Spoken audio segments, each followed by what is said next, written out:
What's going on, peeps? My name is Simon, and you're watching Soundwave TV, transforming your video experience. Well, there has been a lot of drama in the past couple of weeks over the Aaliyah movie project. Now, Zendaya from the Disney series Shake It Up was set to play the late singer in a Lifetime biopic, but she pulled out at the last second after a huge backlash firestorm online. Aaliyah's family wasn't with it. They blocked Lifetime from using any of her songs, and Lifetime didn't contact the family at all during the making of the movie. And like, how are you going to do a biopic and not have the family involved on some level at all? That's just completely disrespectful. That's just bad form all around. The family of Aaliyah was wanting a big screen adaptation. Question, should this happen? And if you're going off the basis of musical accomplishment, I'd say yes. I mean, look at who's gotten biopics before. Frankie Lyman got a movie, Why Do Fools Fall in Love, and he ain't had but one song. Selena got a biopic, and she was a huge hit overseas, but nobody in America really knew who she was. People find out about her mostly kind of after the Jennifer Lopez movie came out. Every Aaliyah single, just about, I went top 30, top 20, or top 10. And you have got over 30 million records sold worldwide. So that's something to consider.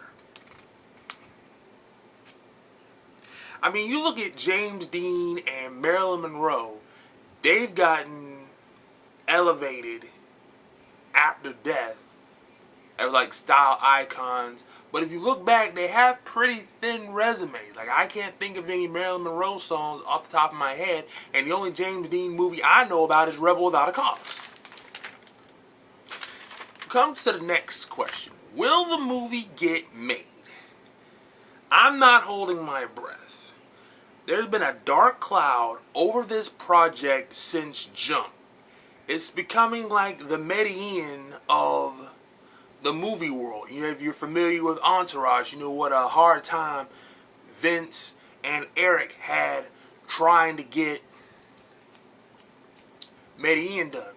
Well, the fictional movie about Pablo Escobar. Megan Good was supposed to be in it. Like, they've been trying to get an Aaliyah movie done since 2003. Megan Good was supposed to be in it, then that never happened. Then Keisha Shantae from 106 & Park, she was supposed to be in it, and then that never happened. And then there was another girl, Lolita James. She's a fashion model. She was supposed to be in it. That never happened. And now you got Zendaya pulling out at the last second. I think that it was a pretty good casting choice. I mean, she's slender like Aaliyah was. She's the right age. You know, you can make her a little bit younger for the younger years and a little older for the older years. So, and she can dance. I've seen Shake It Up, you know, flipping channels. So she got a couple of dance moves to her. You know, it's about all right. I'm trying. As far as the family's concerned, they don't want a TV movie done because Lifetime has a terrible, terrible track record with movies. And they do good with TV. Like, they do Army Wives, I believe, and Drop Dead Diva, but their movie record is abysmal. And if they want it done, and for me as a moviegoer, if you're going to do it, I want it done kind of halfway right. I just know that MC Hammer movie on VH1 was a disaster. It was funny, but it wasn't supposed to be funny. Now, they did it right with TLC, but, you know, you're rolling the dice, and you're only going to get one shot at this, so that is something to consider. I mean, there's no reason it can't go with an independent studio, because it's not going to be a blockbuster where you have to spend a whole lot of money. You know, there's no reason they can't go and limited release, go to the film festival circuit. You know, as far as going to the big screen and not being on like a cheap, basic cable outlet, yeah, it's not unreasonable to get an Aaliyah movie done. And you know, if you get a Kickstarter or Indiegogo or GoFundMe, I'm sure you can get some extra funds from there. So I don't see why a studio wouldn't pick it up, because you know, you can get outside funding and it wouldn't cost a lot to make a movie. Now, the other question comes, will it do well in the box office? And at this point, you know, Aaliyah, some people love her music. You got super fans, you know, dedicated, got tattoos and shrines and car decorations and clothing. And then some people, you know, just wasn't their cup of tea.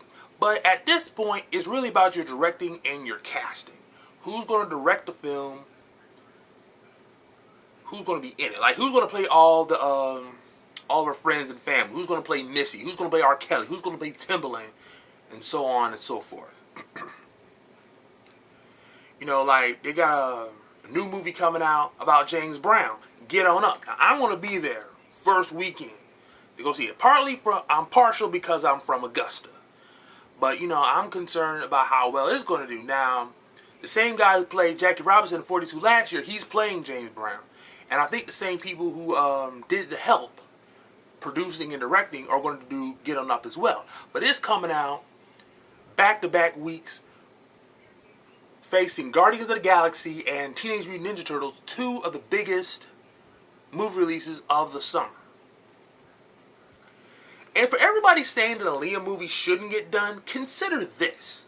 They made 2 Sex and the City movies, 4 Shrek movies, 6 Fast and the Furious movies, and they just released another Planet of the Apes. We have 8 Planet of the Apes movies, but you can't get one Aaliyah movie? I don't think so.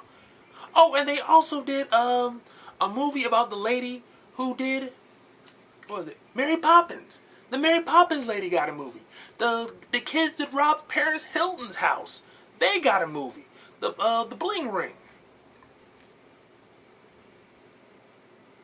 So consider that. Let that rest on your brain for a little while. Do you think an Aaliyah movie should get done? Do you think it will get done? And if it does come out, how well do you think it will actually do in the box office? Leave in the comments down below.